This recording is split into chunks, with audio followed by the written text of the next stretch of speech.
Kalau Indonesia hari ini kalian baik sebagai individu, sebagai komunitas, sebagai lembaga merasa buntu, carilah momen-momen di mana kalian harus meletik. Kalau enggak ya kita akan buntu sampai besok. Meletik itu berarti harus punya terobosan-terobosan baru, harus punya titik di mana kita mengalami konversi. Setiap orang akan mengalami momen-momen itu, bedanya tidak setiap orang sadar dan bisa mengelola Big Bang dalam kehidupannya sendiri-sendiri. Nah, kamu latihan coba dicari. Mental nggak akan bisa berubah kalau wawasannya tetap sempit. Wawasannya harus luas. Dan wawasan luas itu berarti ilmu pengetahuan harus berkembang. Maka kunci-kuncinya tetap di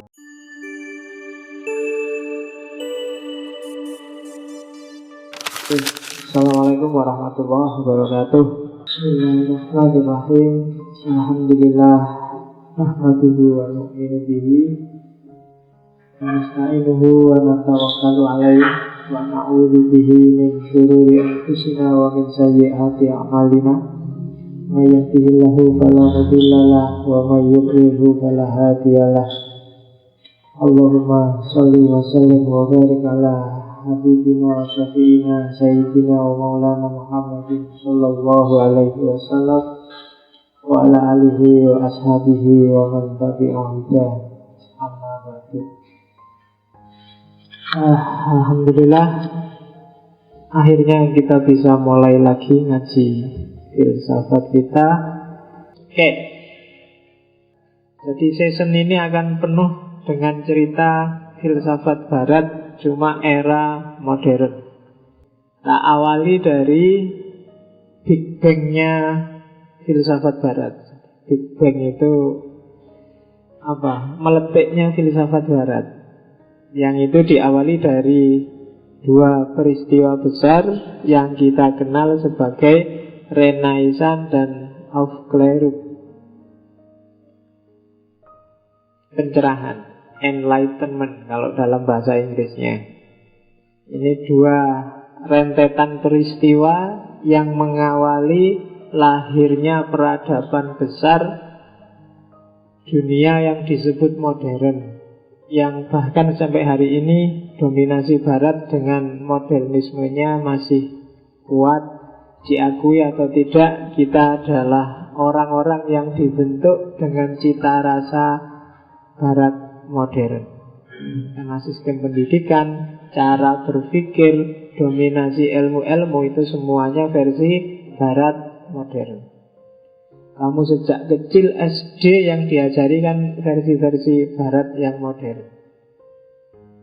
Nah, sekarang kita jelajahi itu ada apa sih di barat modern kok susah sekali ditaklukkan dominasinya.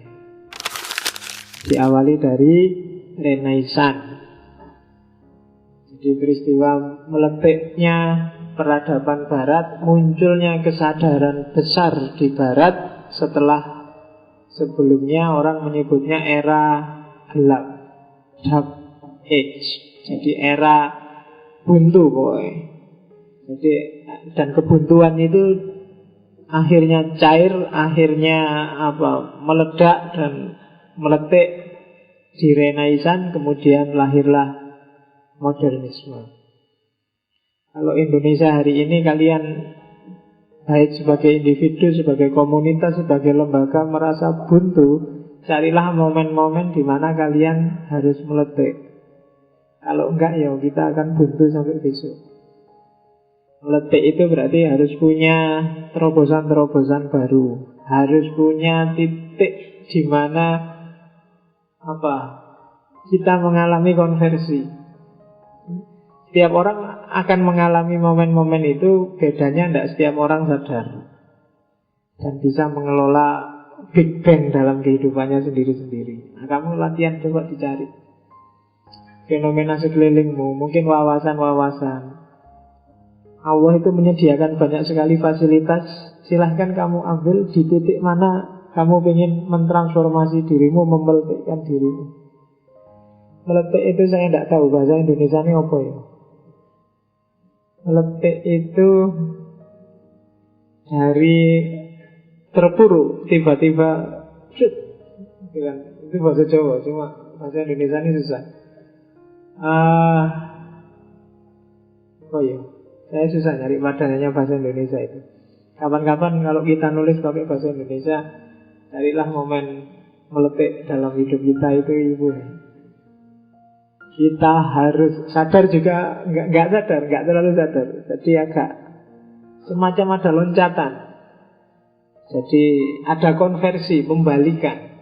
Nah itu setiap orang harus mencari momen itu untuk dirinya.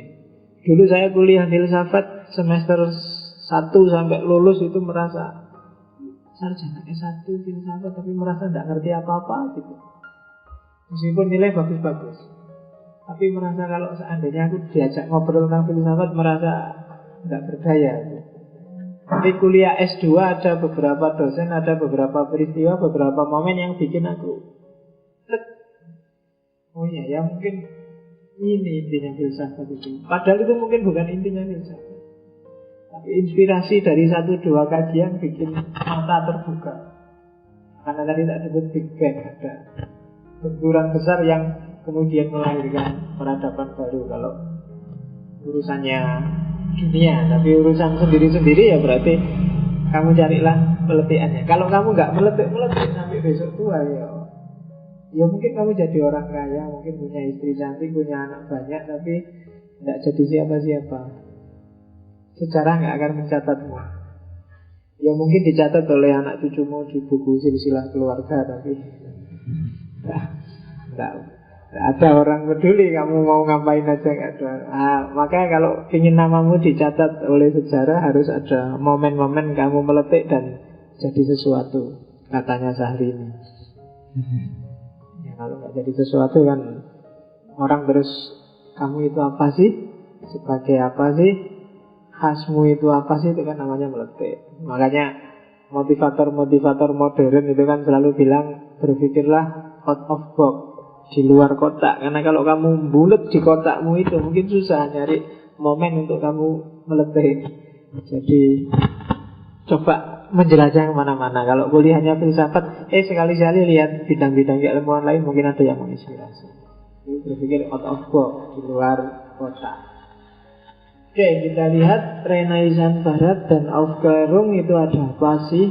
Biasanya tulisannya Aufklärung itu A yang tengah itu ada titiknya 2 di atas. Bahasa Jerman bacanya Aufklärung. Jadi bukan Aufklärung, tapi kamu baca Aufklärung juga tidak apa-apa.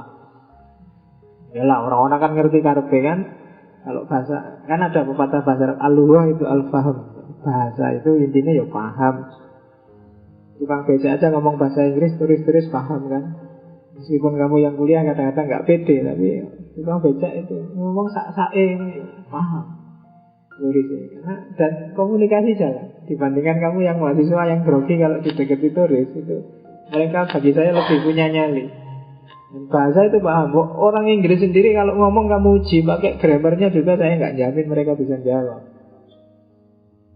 Kayak kamu orang Indonesia ngomong bahasa Indonesia, bahasa Indonesiamu dapat apa? Banyak yang dapat C, banyak yang dapat D malah. Ya kan? Jadi nggak jamin. Jadi yang penting al-lugha al-fahm.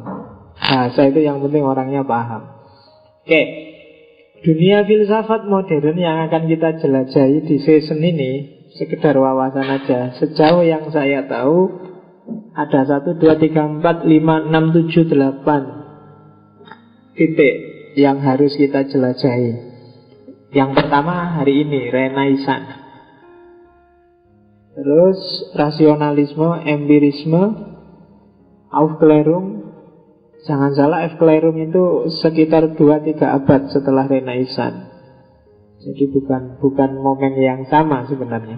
Renaissance itu Big Bang-nya, kalau Aufklärung itu matengnya. Idealisme, Immanuel Kant, Hegel dan kawan-kawan. Terus positivisme, Comte, Mill, Spencer, materialisme, Feuerbach, Marx, eksistensialisme yang awal. Karena eksistensialisme yang belakangan sudah oleh beberapa orang dikategorikan sebagai era postmodern. Jadi filosof yang dianggap transisi dari modern ke postmodern itu biasanya Nietzsche. Cuma Nietzsche kita masukkan aja ke modern. Jadi satu season ke depan, saya tidak tahu ngomong satu season itu nanti berapa kali pertemuan. Pokoknya season ini kita akan ngomong tentang filsafat modern. Ada beberapa yang sudah kita bahas meskipun nggak dalam. Misalnya Descartes, terus siapa lagi ya, Immanuel Kant, Hegel, Marxisme yang bagian materialisme historis sudah, Kierkegaard, Nietzsche, kemarin eksistensialisme juga sudah. Jadi nanti kita jelajahi beberapa pemikiran yang lain. Kalau dari Renaissance mungkin minggu-minggu depan antara lain, kalau saya mungkin kita ambil aja Machiavelli. Kemudian rasionalisme, saya kira Descartes sudah cukup mewakili, tinggal kamu putar aja rekamannya yang dulu. Empirisisme, David Hume kelihatannya sudah. Nanti kita ambil satu lagi aja kalau ada waktu, Thomas Hobbes. Kemudian Enlightenment, Rousseau sudah, cuma ada yang unik, kalau bisa kita Voltaire. Idealisme Kant sama Hegel sudah. Saya tidak tahu perlu ditambah nggak. Kalau perlu nanti tak tambahi Schopenhauer atau Schelling. Itu juga boleh, atau tiga-tiganya kita ngomong pendek-pendek. Positivisme wajib saya omongkan karena di antara modus utamanya modern itu cara berpikir yang positivistik. Materialisme harus saya ulang karena kemarin yang makan baru ngomong materialisme dialektiknya, belum masuk terlalu dalam ke marxismenya. Karena nanti di postmodern ada neo-marxis. Kalau marxismenya nggak mateng, nanti begitu masuk neo-marxis kamu bingung. Syukur-syukur bisa tak tambahi Feuerbach.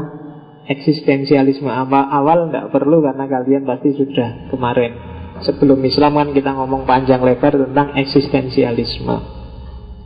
Jadi filsafat modern. Mungkin Rebu ini sama Rebu depan kita belum masuk ke tokoh. Rebu ini kita ngomong Renaissance sama Aufklärung. Rebu depan saya harus ngomong tentang humanisme yang jadi dasar ideologinya orang modern. Humanisme dan modernisme, apa sih humanisme modern itu seperti apa, dan modern sendiri itu seperti apa, saya harus ngomong minggu depan. Kalau hari ini kita ngomong, tadi saya bilang kita ngomong peletiannya dulu, Renaissance. Kenapa sih muncul Renaissance di dunia Barat yang sampai hari ini mendominasi cara berpikir kita, yang itu bikin orang timur dalam tanda petik agak minder berhadapan dengan Barat. Ya kan, kita kan agak minder kalau ada orang kuliah di Barat kan kita mesti wow, karena kita merasa di sini kalah mutu sama Barat. Nanti kita lihat di mana sih kalah mutunya itu. Oke, kadang-kadang saya ingin neliti ada nggak itu rasa minder itu implikasinya ke mentalitas kita sehari-hari. Karena banyak manifestasi yang menunjukkan bahwa ternyata memang orang Indonesia itu banyak yang tidak pede. Contohnya ini kelas, kenapa kok kursi yang penuh dulu mesti belakang? Nah, di mana-mana mesti gitu. Tidak cuma di sini, di kelas, di kampus pun, bahkan di Jakarta, di UI yang menurut saya pernah ada kajian, yang belakang mesti dulu, dan yang datangnya telat nasibnya jelek karena dia harus duduk di depan. Makanya kadang-kadang mahasiswa paling rajin itu perlu dicurigai benar-benar rajin apa janjinya dia tidak ingin duduk di depan, nyari tempat yang strategis. Nah itu lah ya, jangan-jangan itu mental. Jadi karena kalau di depan kan nanti mau ngapa-ngapain kelihatan Pak, mau tidur kelihatan, ngantuk kelihatan, nggak enak. Nah, kalau ada apa-apa nanti ditunjuk duluan. Nah itu yang pikiranmu kan selalu begitu. Oke, nanti kita lihat. Jangan-jangan itu DNA yang diwariskan oleh nenek moyangmu gara-gara kalah sama Barat. Apa iya begitu, kita lihat ya. Renaissance. Renaissance itu istilah dalam bahasa Perancis. Bacanya agak sengau belakang. Ya kalau orang Indonesia sih nggak suka istilah sengau, itu biasanya Renaissance ya Renaissance. Kalau orang Perancis sendiri belakangnya mesti agak hilang, Renaissance. Jadi kalau kita nirunya gampang, orang luar yang niru kita yang agak susah, karena kita diksinya tegas sekali. Kalau orang luar itu agak nggak tahu, mungkin hidungnya agak gimana gitu tadi. Ngomong yang R yang tegas, ngomong yang Renaissance yang tegas itu agak susah. Renaissance kalau dalam bahasa Inggris artinya kelahiran kembali. Rebirth, kelahiran kembali. Makanya tadi saya bilang fenomena meletik. Kalau hidupmu suntuk luar biasa, kamu merasa tidak on the right track, kamu merasa banyak sekali yang bikin kamu jenuh, jemu, tidak beres, merasa aku kok kayak gini ya, berarti kamu butuh renaissance dalam hidupmu. Kamu butuh kelahiran kembali. Jadi dalam bahasa Inggris artinya lahir kembali. Peletihan pertama, jadi pijar pertama Renaissance itu dimulai dari Italia sekitar abad ke-14 di sebuah kota kecil namanya Florence. Ada penggemarnya Fiorentina nggak di sini? Nggak ada ya, kamu. Ada yang khas loh. Penggemar itu tak pikir mesti kalau ndak AC Milan. Kalau Italia kan paling itu Juventus. Kamu bela mesti yang menangan. Sekali-sekali dukung yang klub-klub menengah ke bawah gitu loh. Itu kan kalau ya bikin sendiri pesen. Kalau Fiorentina itu kan untuk khas itu kan, nggak ada yang Jadi kalau kalah biasa, kalau menang luar biasa. Itu kan enak punya klub. Tapi kalau kamu jagomu Juventus, Milan, Napoli, ya memang klub kaya, pemain-pemainnya bisa beli yang mahal-mahal, ya mesti wae menangan. Itali. Renaissance awalnya adalah gerakan budaya. Jadi bukan gerakan politik, bukan gerakan, pokoknya bukan gerakan-gerakan demonstrasi, bukan gerakan, enggak, awalnya gerak-gerakan budaya. Bahkan awal-awal Renaissance itu ya kebanyakan seni. Berawal dari seni. Meskipun nanti dari situ masuk ke sastra, dari sastra geser ke filsafat, dari filsafat kemudian masuk ke sosial, dari sosial kemudian geser ke ilmu-ilmu eksakta, dari eksakta biasanya terus geser ke politik, dari politik terus biasanya geser lagi ke agama. Pikiran itu kan sering gesernya seperti itu. Agama paling akhir karena biasanya dijadiin justifikasi kalau buntu. Kalau orang jutek itu kan biasanya terus agama wae. Karena provokasi orang paling gampang itu pakai agama. Jadi dari seni ke sastra, sastra itu biasanya punya muatan-muatan pemikiran yang agak dalam, terus diskusinya jadi diskusi filsafat. Dari filsafat itu biasanya terus geser ke ilmu, dari ilmu biasanya masuk ke ilmu eksak paling awal, terus biasanya belakangan ilmu sosial, ilmu budaya, terus geserlah ke politik, dari politik terus agama. Ya sosial berarti termasuk ekonomi dan lain-lain. Dan Renaissance juga seperti itu. Awal-awalnya banyak dari dunia seni, dari dunia musik. Kalau kalian sedang surfing di Google atau di YouTube, coba cari misalnya musik Renaissance, itu ada khas. Klasik yang jenis Renaissance itu ada sendiri. Nanti setelah Renaissance ada zaman namanya zaman Barok. Zaman Barok itu khas, ada musiknya sendiri. Cuma ya bukan musik-musik kayak kayak di Indonesia, kayak dangdut, kayak pop, enggak. Musiknya ya musik-musik klasik yang kalau kamu dengar mesti ngantuk. Tapi ada gayanya sendiri.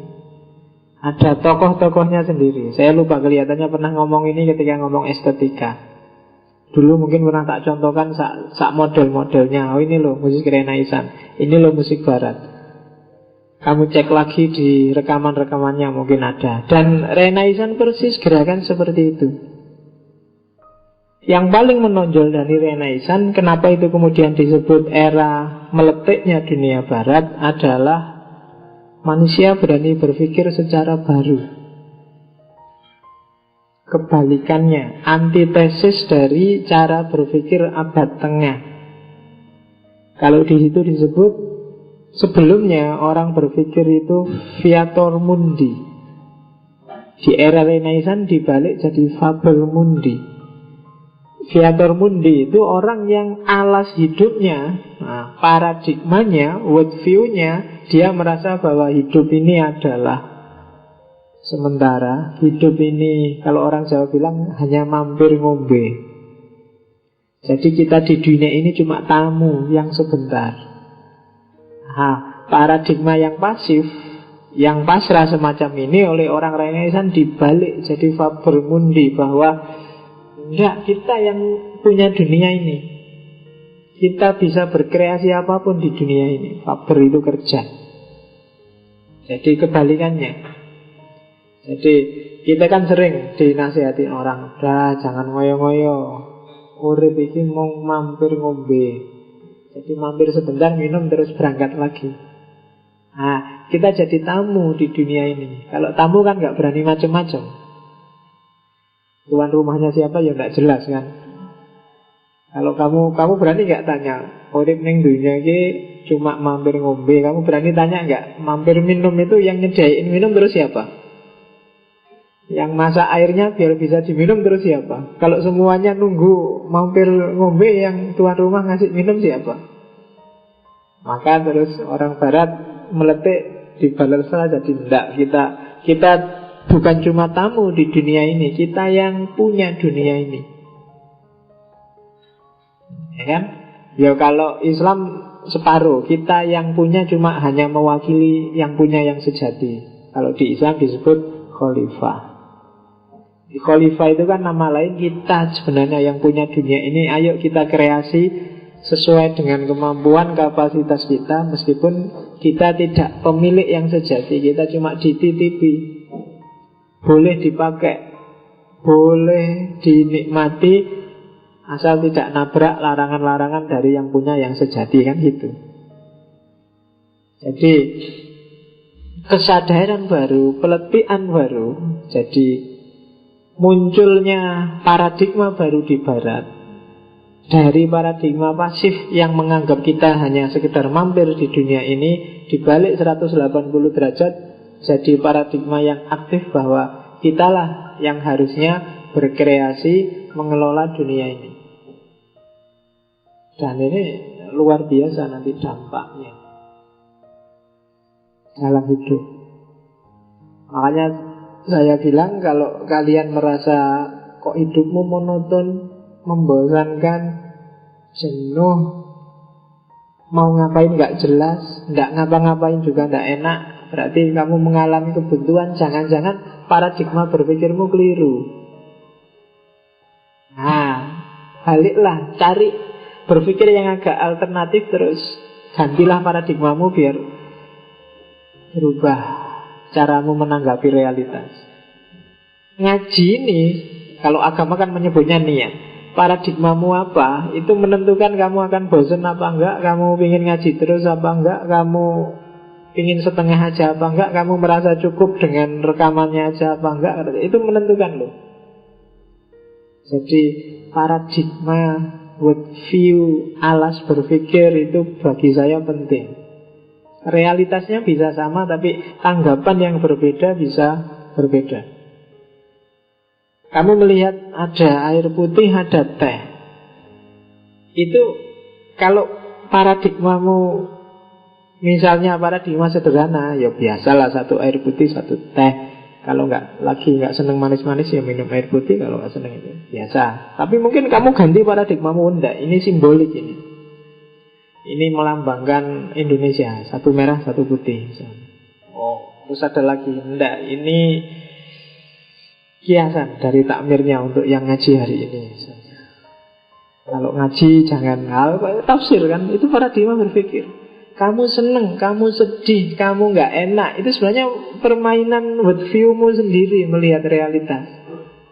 Kamu melihat Jokowi jadi presiden seneng apa enggak seneng, itu kan tergantung alas berpikirmu apa melihat fenomena pemilihan presiden kemarin. Yang alas berpikirnya nomor 2 ya seneng, yang alas berpikirnya nomor 1 ya sumpek, kan gitu aja. Padahal faktanya cuma seperti itu. Yang satu nanggepinya seneng-seneng luar biasa, yang satu nangis-nangis luar biasa. Ya kan? Jadi sedihmu itu sebenarnya bisa selesai saat ini juga kalau kamu geser sedikit cara memikir. Sumpekmu juga begitu, stresmu juga begitu. Stres dapat nilai E, itu kan tergantung kamu menanggapi nilai E ini seperti apa. Kamu bisa nangis-nangis, aduh aku kok bodoh banget dapat E, bisa. Atau kamu bisa jadi tambah semangat, oh aku kok dapat E ya, berarti harus semangat belajar ini, harusnya cuma itu aja bedanya. Diputus pacar, kamu bisa nangis-nangis, kamu bisa ketawa-ketawa, kamu bisa nyantai. Ya kan bisa, aduh duniaku gelap gulita, satu-satunya pacar, nyari lagi gimana. Nah gitu, jadi gelap. Tapi kamu bisa santai, alah wong cuma pacar aja, tenang aja lah, nyari lagi yang lain banyak, yang di bawahnya dia banyak mesti yang mau, kan gitu. Jadi gesernya dikit, cuma cara mikir, tapi dampaknya bisa besar. Maka Barat mengalami itu. Realitas yang dihadapi sama, tapi kemudian disikapi secara sangat berbeda, dan melahirkan peradaban besar yang dominan hingga saat ini. Itulah Renaissance. Kita lihat kenapa kok Renaissance itu lahir. Yang pertama faktor internalnya. Kalau ini saya nggak perlu cerita, mungkin teman-teman pasti sudah banyak dan sering sekali diceritain bagaimana gelapnya abad tengah di Barat, bagaimana kuatnya dominasi gereja, ya kan? Pokoknya gereja itu mengontrol segalanya, apapun harus diatur oleh gereja. Itu kan sumpek. A sampai Z-nya hidupmu harus diatur oleh agama. Itu kan kamu judek. Nggak perlu jauh-jauh ke abad tengah. Mungkin hari-hari ini kadang-kadang kamu sering ketemu orang yang cara berpikirnya seperti ini. Jadi abad 8 sampai 9 Masehi, sampai 13 sampai 14 Masehi, itu era yang sering disebut era gelap. Bahkan filsafat, ilmu pengetahuan itu benar salahnya harus ikut apa katanya gereja. Mungkin pernah tak ceritain, bahkan di Inggris pada saat itu gereja, pendeta-pendeta itu punya hak, namanya hak, kalau bahasa Indonesia namanya hak paha. Hak paha itu hak atas manten anyar di malam pertama. Jadi pendeta ini punya hak untuk ngetes si manten anyar ini. Jadi begitu paginya akad, malamnya harus diantar ke gereja dan pendeta ini ngecek, dites. Oh, sip rawan, balik gini. Nah, itu zaman itu hak paha. Kalau kamu pernah lihat filmnya Mel Gibson itu yang Braveheart, itu kan ada itu di adegan-adegan awal itu yang ada manten yang dibawa oleh pendetanya itu kan di awal-awal itu kan. Nah itu namanya hak paha. Kalau masih ada kayak gitu, kamu pindah aja jadi pendeta. Ya tau lumayan. Gak boleh nikah tapi so.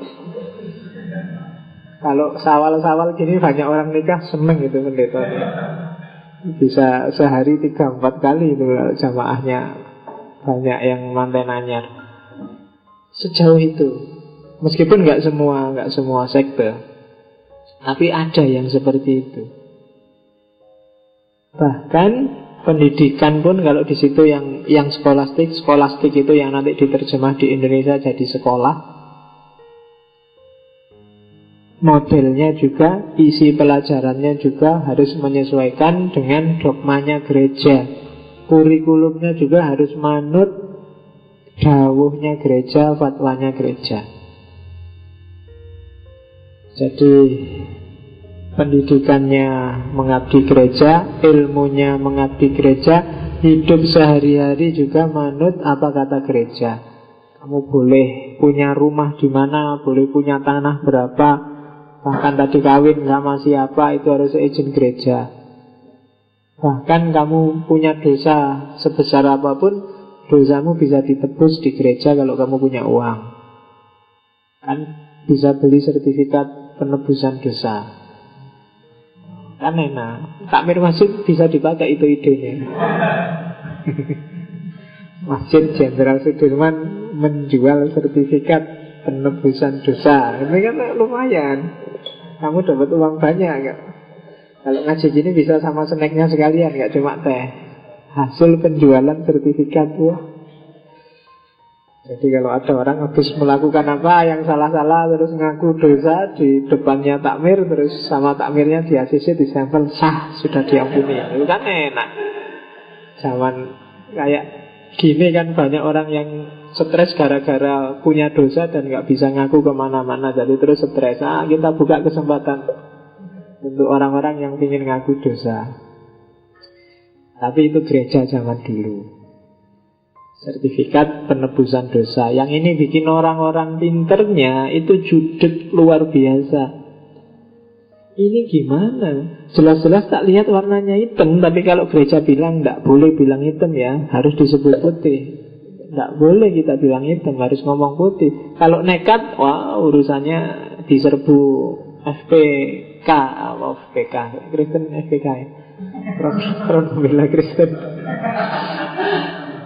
Jadi ya divonis sama gereja, divonis sesat terus dihukum. Dan jangan salah, negara pun di bawah kontrol gereja pada saat itu.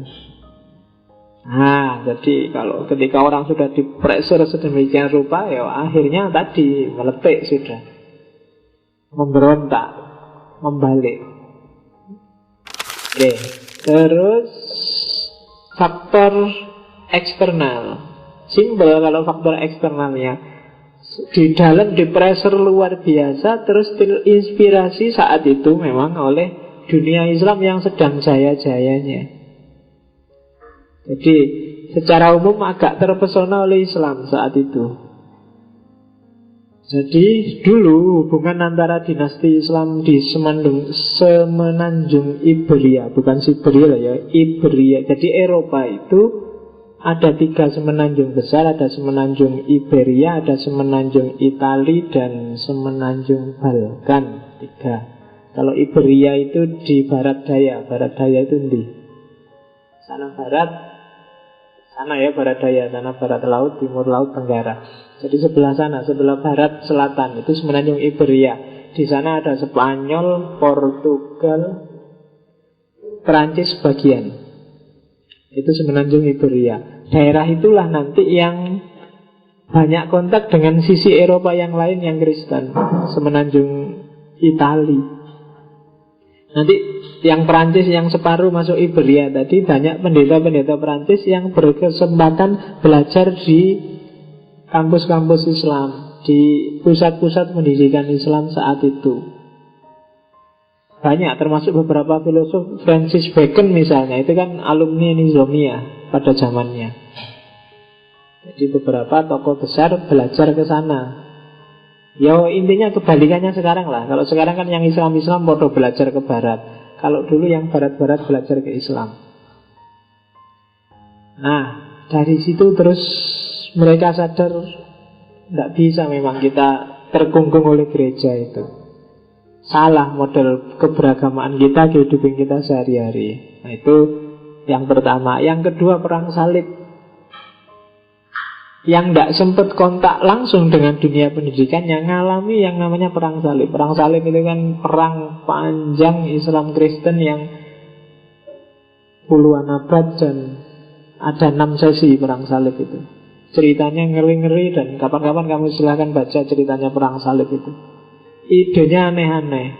Ada pasukan perang salib itu yang saking, wah ini jangan-jangan kita kalah terus perang ini karena tentaranya banyak dosanya, pasukan kita banyak dosanya. Kalau gitu, ayo kita cari tentara yang tidak punya dosa. Akhirnya ada divisi khusus, isinya beberapa batalion yang isinya anak kecil-kecil.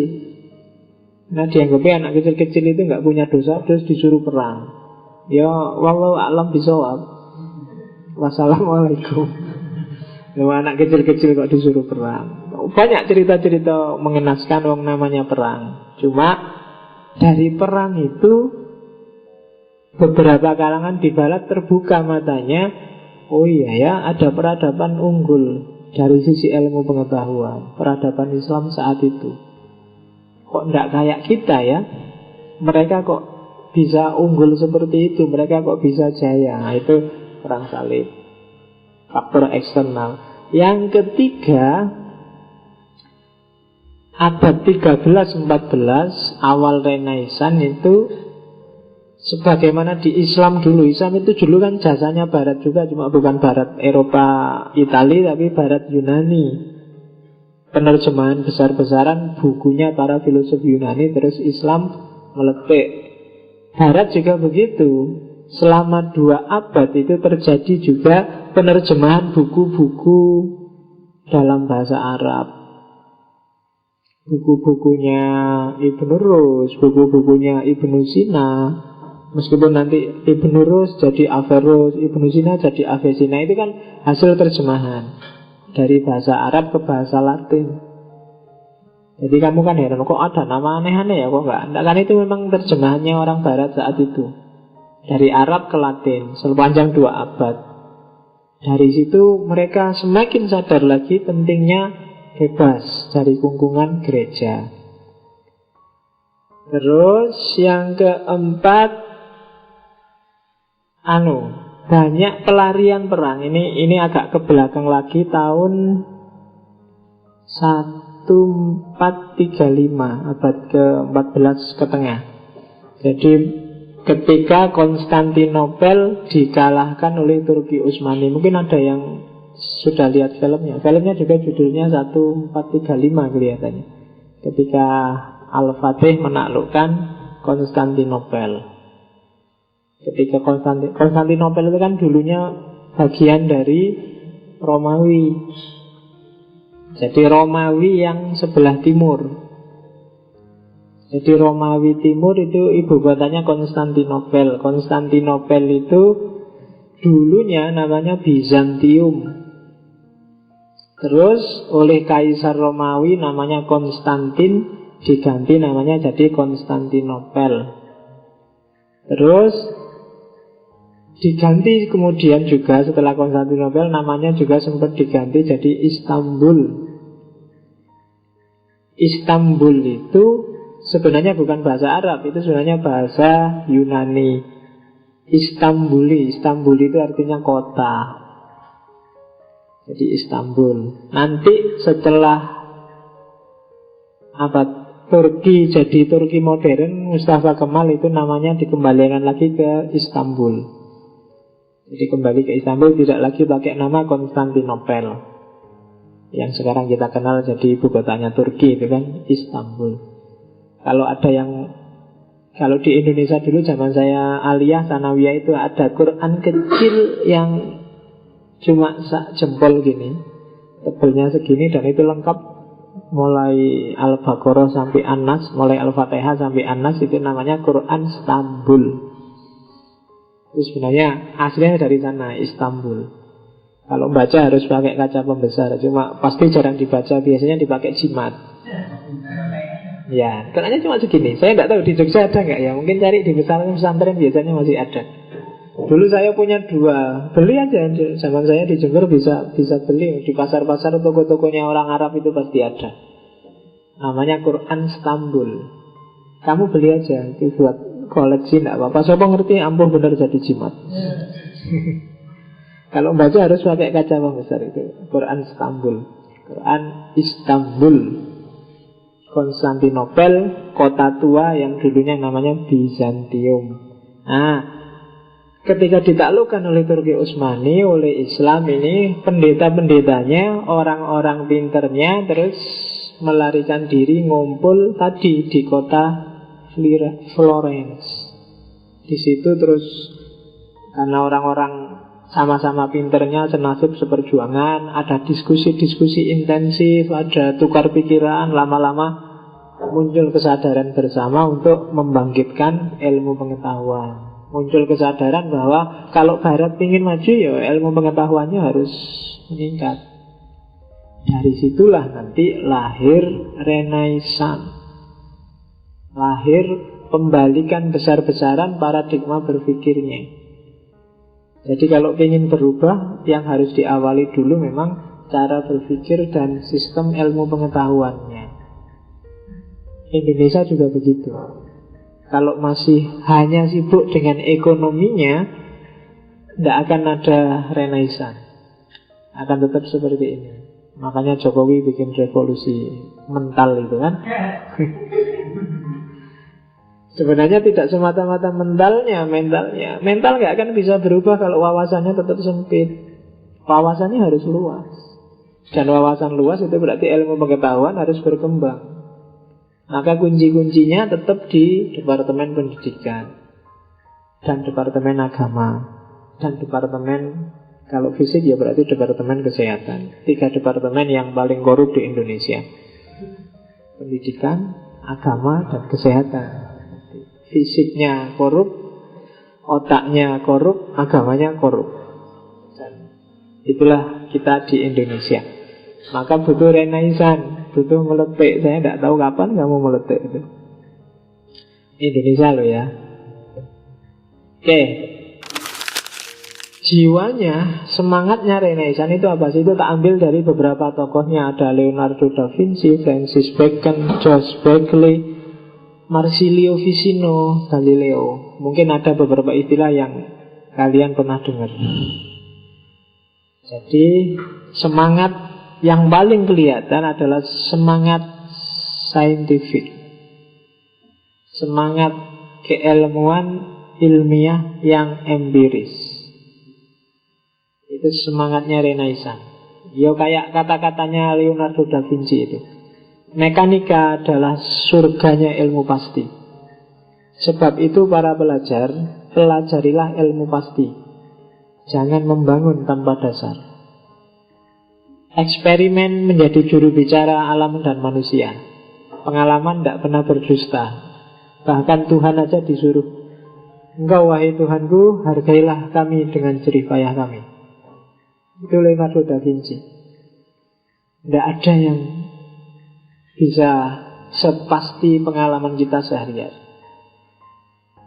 Jadi mekanika, ilmu pasti, itu yang terukur. Ngapain kita menghabiskan energi membahas sesuatu yang tidak jelas? Nah, itu semangatnya Renaissance. Yang jelas kelihatan.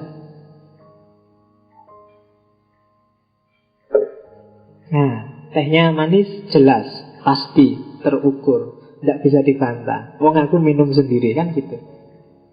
Kalau tadi sebelum tak minum masih berteori, kita manis nggak ya kira-kira, kan masih gitu. Begitu tak minum itu kan pengalaman. Ngerti dewe aku kalau ini manis. Pengalaman nggak pernah berdusta. Itu Leonardo da Vinci. Terus Francis Bacon jelas nanti ini diambil oleh Foucault, knowledge is power, meskipun dengan pengertian yang berbeda dengan Foucault. Istilah itu sebenarnya istilah di awal modern dari Francis Bacon. Ada lagi George Berkeley, isi percipi, mengada tidak lain dari mengamati. Hanya pengamatanlah yang ada. Pengamatan berarti pengalaman. Eksis itu berarti kamu harus ngalami. Kalau cuma teori enggak. Kamu harus eksperimen sendiri langsung. Kalau cuma mimpi enggak bisa diukur. Ficino, kenalilah dirimu sendiri wahai keturunan ilahi dalam samaran. Itu salah, samaran. Jadi kita itu jangan takut sama Tuhan. Tuhan itu ada dalam kita. Jadi jelimet urusannya karena Tuhan kita letakkan terlalu jauh dari kita, sehingga kita harus mengabdi dan gak mikir apa-apa kecuali menengok ke atas. Kita berpikir tentang diri kita sendiri, itu sama saja sudah dengan bergabung dengan keinginannya Tuhan. Itu visinya. Meskipun nanti karena gereja juga masih sangat kuat, pikiran-pikiran seperti ini nanti jadi apa? Jadi blunder bagi para ilmuwannya yang bikin dia disiksa, dihukum mati oleh gereja dan negara yang dibawa dominasi gereja. Galileo Galilei, buku Alam ditulis dengan bahasa matematika. Kalau dalam Islam namanya sunatullah. Alam ini sudah ada hukumnya sendiri dan sifatnya matematis, pasti. Galileo juga bilang, ukurlah apa yang dapat diukur dan buatlah agar dapat diukur sesuatu yang tidak dapat diukur. Kalau kamu bingung, ini kok abstrak sekali, bikin teorinya biar dia bisa dipahami. Itu namanya yang nggak bisa diukur harus dibuat bisa diukur. Kalau enggak berarti kamu nggak bisa memahami. Kamu nggak akan paham. Harus bisa kamu pahami. Untuk bisa kamu paham, dia harus terukur. Kalau terlalu cair, terlalu gelambiar, terlalu abstrak ya berarti tidak bisa dipahami, tidak bisa diukur. Jadi itu katanya Galileo. Ilmu pasti itu selalu seperti itu. Harus bisa diukur. Kalau nggak bisa diukur ya berarti kamu nggak bisa paham. Kalau kamu nggak bisa paham ya berarti nggak bisa merespon. Atau kalau merespon, responnya pasti tidak pas. Jadi semangatnya Renaissance adalah semangat ilmu pasti, semangat sains. Maka tidak heran Renaissance melahirkan banyak sekali tokoh-tokoh ilmuwan. Mungkin filosofnya nggak banyak. Lebih banyak melahirkan ilmuwan-ilmuwan Newton, Copernicus, dan lain-lain. Itu kan semua anak-anaknya Renaissance.